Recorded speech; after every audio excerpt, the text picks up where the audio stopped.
Hello, Namaskar student. Welcome to Design of Machine Element video lecture series. Today we are going to discuss about the what is factor of safety and which factor affect the during the selecting the value of factor of safety. दोस्तों factor of safety mechanical engineering हो, civil engineering हो, automobile engineering में कोई भी component हो उसके design करने के टाइम हमें एक टर्म जो कंसीडर करना पड़ता है वो है फैक्टर ऑफ सेफ्टी। तो चले जाते हैं जल्दी से फैक्टर ऑफ सेफ्टी की डेफिनेशन क्या है।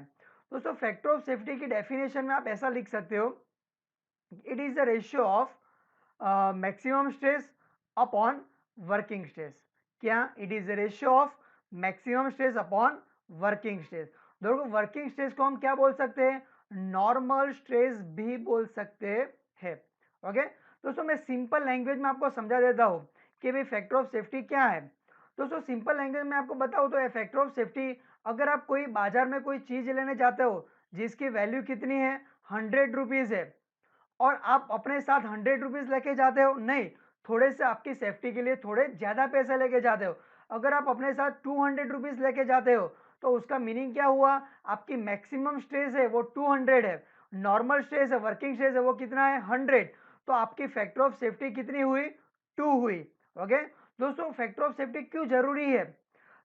बाजू में आपको फिगर में एक लिफ्ट दिख रही है, तो आपने लिफ्ट में जैसे भी सफर करते हो या लिफ्ट में जैसे ही चढ़ते हो तो आपने देखा होगा उसमें इंस्ट्रक्शन में लिखा हुआ है कि 4 पर्सन कैपेसिटी। और हम कितने लोग खड़े होते हैं लिफ्ट में?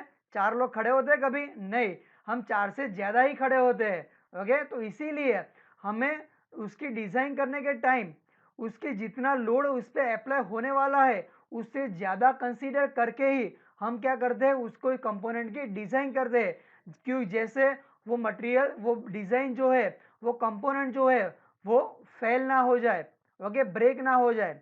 दोस्तों ये जो फैक्टर ऑफ सेफ्टी की वैल्यू जो है 2 रखने की, 3 रखने की, वो कितनी रखे तो वो कौन से टॉपिक, कौन से पॉइंट उस पर इफेक्ट करते हैं, तो हम देखते हैं यहाँ पे। तो factor affecting the value of factor of safety, तो उसमें जो फर्स्ट नंबर का जो पॉइंट है वो है लोडिंग कंडीशन। तो कोई भी मशीन एलिमेंट हो, कोई भी कंपोनेंट है, उसमें किस टाइप का लोड अप्लाई हो रहा है वो हमें जानना जरूरी है। अगर कोई कंपोनेंट में 100 न्यूटन का लोड अप्लाई हो रहा है तो वो 100 न्यूटन से हम डिजाइन नहीं कर सकते। वो 100 न्यूटन का लोड किस टाइप का है, वो सडन लोड है, वो इम्पैक्ट लोड है, या फिर ग्रेजुअल लोडिंग है।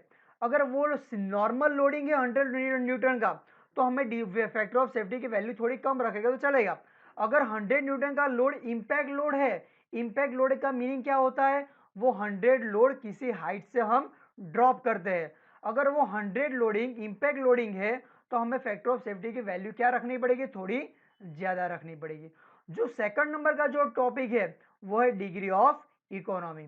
तो डिग्री ऑफ इकोनॉमी का मीनिंग क्या होता है कि डिग्री ऑफ इकोनॉमी यानी फैक्टर ऑफ सेफ्टी जितनी ज्यादा करते जाओगे आप, अगर फैक्टर ऑफ सेफ्टी 3 रखोगे तो उसका मीनिंग क्या हुआ?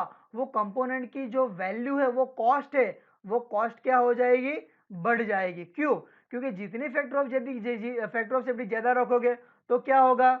उसकी हमें मटेरियल की डिजाइन, मटेरियल स्ट्रॉन्ग रखना पड़ेगा, मटेरियल हैवी रखना पड़ेगा। तो मटेरियल हैवी रखोगे तो क्या ऑब्वियस है उसकी वैल्यू क्या होगी? कॉस्ट है वो इंक्रीज होगी। उसके लिए तो हमें कॉस्ट भी बहुत इंक्रीज ना हो जाए उस हिसाब से हमें क्या करना है? इकोनॉमिकल वैल्यू भी कंसीडर करके उसके फैक्टर ऑफ सेफ्टी की वैल्यू हमें कंसीडर करनी पड़ती है। दोस्तों थर्ड नंबर का जो पॉइंट है वो है डिग्री ऑफ एक्यूरेसी। अगर कोई भी मशीन एलिमेंट है उस पर हमें पहले कैलकुलेशन, उसका एनालिसिस करना पड़ता है कि उस पर कितना लोड अप्लाई हो रहा है, कितना स्ट्रेस अप्लाई हो रहा है, वो स्ट्रेस का टाइप्स कैसा है। अगर वो एनालिसिस करने के टाइम हमें एक्यूरेसी रखी होती है, अगर हाई एक्यूरेसी रखी हुई है तो हम फैक्टर ऑफ सेफ्टी कम रखोगे तो चलेगा। अगर वो एनालिसिस के टाइम ही हमें एक्यूरेसी कम रखी है तो ऑब्वियस हमें क्या रखनी पड़ेगी? उसकी फैक्टर ऑफ सेफ्टी थोड़ी ज्यादा रखनी पड़ेगी। फोर्थ नंबर का जो टॉपिक है वो है डिग्री ऑफ सेफ्टी। दोस्तों डिग्री ऑफ सेफ्टी का मीनिंग क्या है? मैं यहाँ पे आपको एक फिगर दिख रही ब्रिज की। दोस्तों ये ब्रिज बनाने के टाइम कोई ब्रिज है, कोई व्हीकल है, या फिर कोई लिफ्ट है जिसमें इंसान को डायरेक्ट कांटेक्ट में होने वाला, अगर उसका उस कंपोनेंट का फेल हो जाए तो बहुत बड़ा एक्सीडेंट हो सकता है। तो ये कंपोनेंट की डिजाइन करने के टाइम हमें सेफ्टी फैक्टर कंसीडर करना पड़ता है। तो उसमें हम क्या करते हैं? ये ब्रिज, लिफ्ट वो बनाने के टाइम हम degree of factor of safety थोड़ी ज़्यादा ही रखते हैं, जिससे क्या होता है, डिग्री ऑफ सेफ्टी थोड़ी ज़्यादा ही रखते हैं, जिससे क्या होता है, उसकी सलामती जो है वो बनी रहती है। लास्ट नंबर का जो टॉपिक है वो है इम्परफेक्शन ऑफ वर्कमैनशिप। दोस्तों इम्परफेक्शन ऑफ वर्कमैनशिप का मीनिंग क्या होता है, अगर कोई कंपोनेंट है, कोई मशीन है जिसमें बार बार फेलियर आता है, उसकी क्वालिटी कम है, तो हम क्या करते हैं, उसकी फैक्टर ऑफ सेफ्टी थोड़ी ज़्यादा रखते हैं। अगर कोई कंपोनेंट है उसकी क्वालिटी अच्छी है, जिसमें फेलियर बहुत कम आता है, तो उसकी फैक्टर ऑफ सेफ्टी हम थोड़ी कम रखेंगे तो भी चलेगा। ओके, तो दोस्तों ये था फैक्टर ऑफ सेफ्टी और factor affecting on the factor of safety. अगर वीडियो अच्छा लगा हो तो लाइक कीजिए, शेयर कीजिए और मेरी चैनल को सब्सक्राइब कर दीजिए। थैंक यू वेरी मच दोस्तों।